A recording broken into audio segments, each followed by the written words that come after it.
Energy is potential. The more we produce, the more we can achieve. More ideas we can launch, more opportunities we can pursue.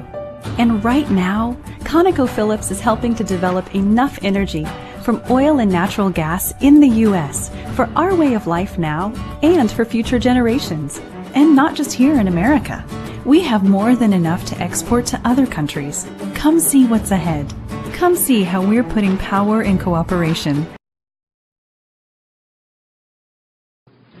Thank you, Mr. Chairman, and thank you to Senator Lee. Thank you to the witnesses for being here. The testimony we've heard today is powerful. Ms. Saldana, you are a Texan. You were a prosecutor in our state. You had a good reputation as a prosecutor. But you're serving in an administration that consistently refuses to follow the law. And we heard this morning the very real consequences of that. Now, in March, when you were testifying before the House, you were asked about sanctuary cities. Cities like San Francisco that defy federal law, and because of their defiance of federal law, Kate Steinle is no longer with us. She was murdered because of the refusal of local officials to recognize federal law. You were asked in that House hearing, should federal law compel state officials to comply with federal law?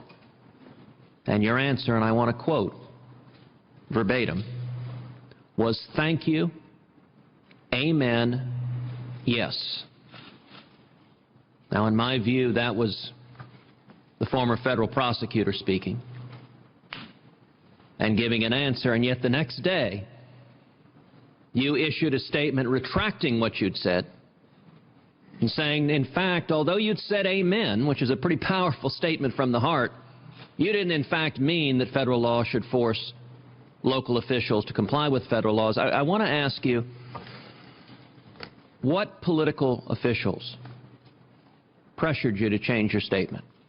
Not a single one. This came from, the original statement came from my heart. The clarification came from our heart. And I don't mean to quibble with you, Senator. I respect you greatly.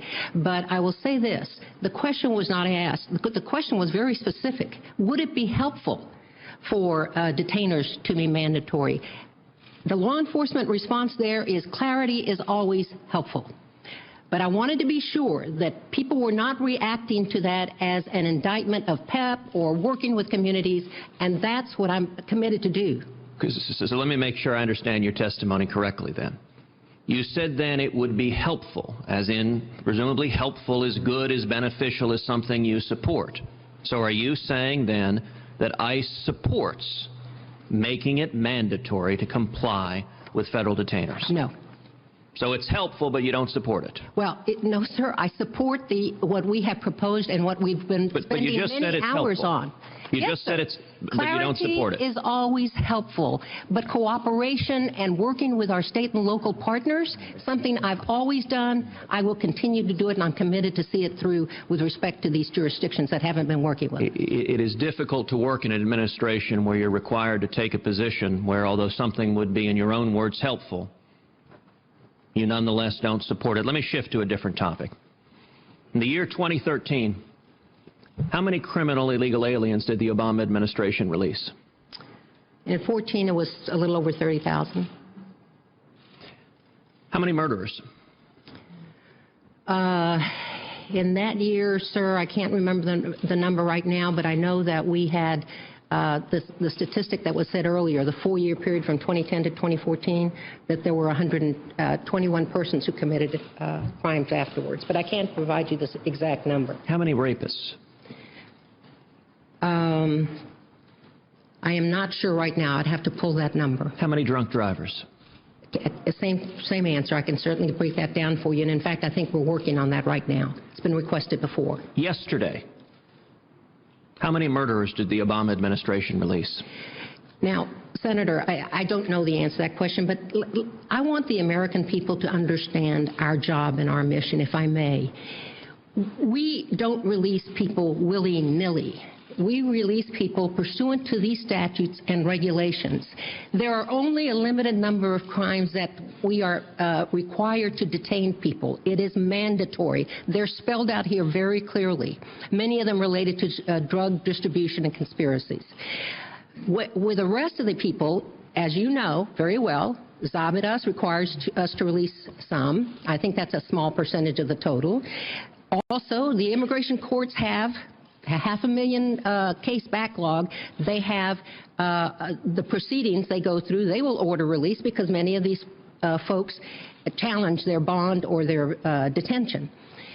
But in the rest, and I think it's like 49% this past year, in the rest where ICE has discretion, where this statute has given us discretion, we have very well-trained, very well-experienced law enforcement officers who look at the entire case just like a magistrate judge or a federal judge does. Ms. Saldana, I want to note that your testimony here, when I ask you how many criminals ICE released in 2013, you were off by a factor of 3.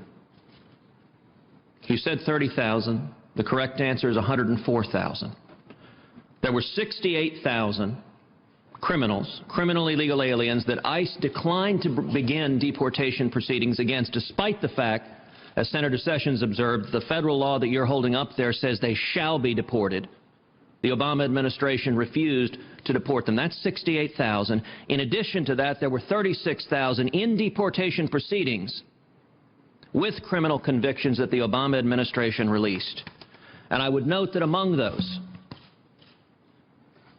were 193 murderers with homicide convictions, were 426 people with sexual assault convictions, were over 16,000 criminal illegal aliens with drunk driving convictions released by this administration because this administration refuses to follow the law. Sir, those numbers, I'm looking straight at them. You asked me, I thought, about 2014. That is 30,558. And the good news is, at least that went down from 2013 when it was 36,007. But you're omitting the 68,000 criminal illegal aliens that ICE did not begin deportation proceedings against at all. And you got to add both of those together. It's over 100,000. And yes, sir, that's absolutely right. All done pursuant to this statute that the Congress has outlined. Now, Ms. Saldana, you heard the testimony from the victims' families. I've introduced Kate's Law in the Senate, a mandatory minimum of 5 years in prison for anyone apprehended with an illegal reentry. Does ICE support Kate's Law? I sure would like to look at that. I haven't had a chance to. I'm not sure when it was introduced, if it has been. It was introduced last week. Okay. I have not had a chance to look at it. I'm sorry, Senator. But I'm certainly willing to look at any proposal along those lines and consider it and work with you if I find some objection to it. Ms. Saldana, I will note in your opening statement here, you said after listening to the victim's family that you were so sorry for their losses. And yet the Obama administration keeps doing it. When I asked you how many murderers were released yesterday, you don't know. There is a reason the American people are upset. If President Obama had the courage of his convictions, he would come and look in the eyes of these men and women who've lost their sons, their daughters, their mothers, their sisters, their brothers, and the administration would stop releasing murderers and rapists. It is within your power to follow federal law. And this administration refuses to do so, and that is altogether unacceptable. Thank you.